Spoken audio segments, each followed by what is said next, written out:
નમસ્કાર મિત્રો, learn to revive channel પર આપનું સ્વાગત છે. આજે આપણે એક બીજા પંચ મુદ્દાલિયર પંચની ચર્ચા કરીશું.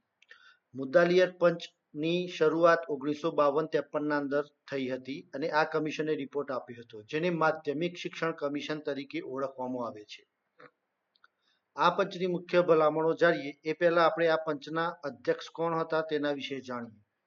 તો મુદ્દાલિયર પંચના અધ્યક્ષ હતા ડોક્ટર લક્ષ્મણ સ્વામી મુદ્દાલિયર, જેમના નામ પરથી મુદ્દાલિયર કમિશન તરીકે પણ ઓળખવામાં આવે છે.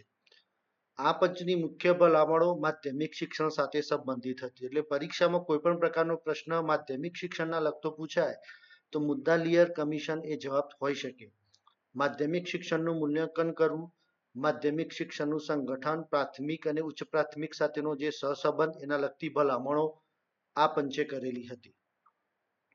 માધ્યમિક શિક્ષણ 7 વર્ષનું 11 થી 17 વર્ષ, ઇન્ટરમીડિયેટ બંધ કરવામાં આવેલું, 11મું હાઈસ્કૂલ તરીકે ઓળખાતું હતું અને 12મું કોલેજ તરીકે. તો અગાઉ કોઈ પણ આવા ઘણા ઉમેદવારો અથવા વ્યક્તિઓ વિશે તમે માહિતી મેળવેલી હશે કે જે 11મું હાઈસ્કૂલ અને 12મું કોલેજ કરેલી હશે.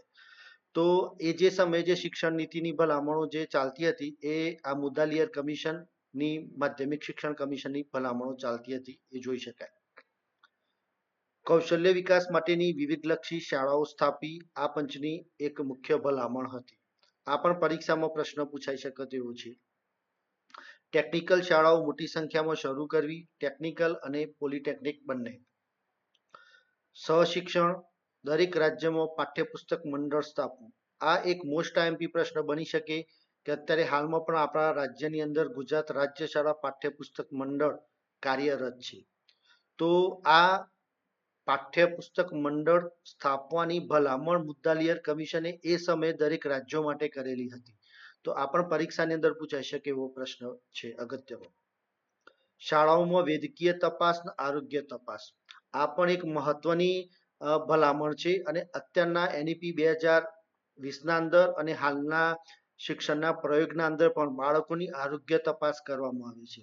તો આરોગ્ય તપાસની સૌપ્રથમ મૂળ ભલામણ કોને કરી હતી? તો એ પ્રશ્ન આ રીતે પૂછાઈ શકે. આ પણ એક ખૂબ જ અગત્યનો પ્રશ્ન બની શકે તેમ છે. શિક્ષણનું માળખું ગુજરાતમાં તે સમયે જે અમલમાં હતું, ગુજરાતની વાત કરીએ તો 7+4+4 પ્રકારનું હતું. કૃષિ શિક્ષણનો વિસ્તાર કરવા માટે ગ્રામીણ ઉચ્ચ શિક્ષણ સમિતિ અને ગ્રામીણ ક્ષેત્રોમાં ઉચ્ચ શિક્ષણ માટે રાષ્ટ્રીય પરિષદની સ્થાપના કરવી, એ આ પંચની અગત્યની ભલામણ હતી. માધ્યમિક સ્તરે 3 ભાષાઓનું અધ્યાપન ફરજિયાત કરવામાં આવ્યું. વિજ્ઞાન જેવા વિષયોમાં અધ્યાપનમાં સુધારો થયો. મિડલ સ્કૂલોમાં ઉદ્યોગ વિષયને સ્થાન મળ્યું. મિડલ સ્કૂલ એટલે માધ્યમિક શાળાઓનું જનરલી મિડલ સ્કૂલ તરીકે ઓળખવામાં આવે છે. અખિલ ભારતીય માધ્યમિક શિક્ષણ પરિષદ, ઓલ ઇન્ડિયા સેકન્ડરી એજ્યુકેશન કાઉન્સિલની સ્થાપના કરવી. આ કાઉન્સિલની સ્થાપના થઈ અને ત્યારબાદ આ કાઉન્સિલને અપગ્રેડ કરી અને એક નવી સંસ્થાની સ્થાપના થઈ 1961ના અંદર, જેને આપણે એનસીઈઆરટી તરીકે ઓળખીએ છીએ, national council of educational research and training. તો આ પણ એક ખૂબ જ અગત્યનો પ્રશ્ન બની શકે તેમ છે કે ભાઈ એનસીઈઆરટીની સ્થાપના પહેલા તો ક્યારે થઈ એ સાલવારી. બીજું, એનસીઈઆરટીની સ્થાપના કઈ સંસ્થાને અપગ્રેડ કરી અને કરવામાં આવી, એ પણ પ્રશ્ન પરીક્ષા માટે ખૂબ જ અગત્યનો બની શકે. તો એનસીઈઆરટી સંસ્થા પહેલા કયા નામથી ઓળખાતી હતી એ પણ પ્રશ્ન એ રીતે પણ પૂછાઈ શકે છે. સમાજ ઉપયોગી ઉત્પાદન શ્રમ કાર્યની ભલામણ. આ પણ સમાજ ઉપયોગી ઉત્પાદન કાર્ય એટલે કે વર્ગ શિક્ષણના સાથે બાળકો સામાજિક પ્રવૃત્તિ અને ઉત્પાદન શ્રમ કાર્ય પણ કરે.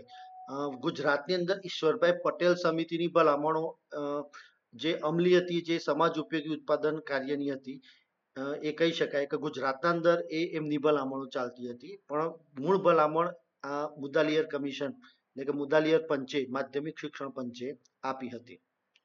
તો મિત્રો, આ હતી મુદ્દાલિયર કમિશનની મુખ્ય ભલામણો. આમાંથી એક એક લીટીમાં એક એક એમસીક્યુ ફરજિયાત પૂછાઈ શકે તેવો છે.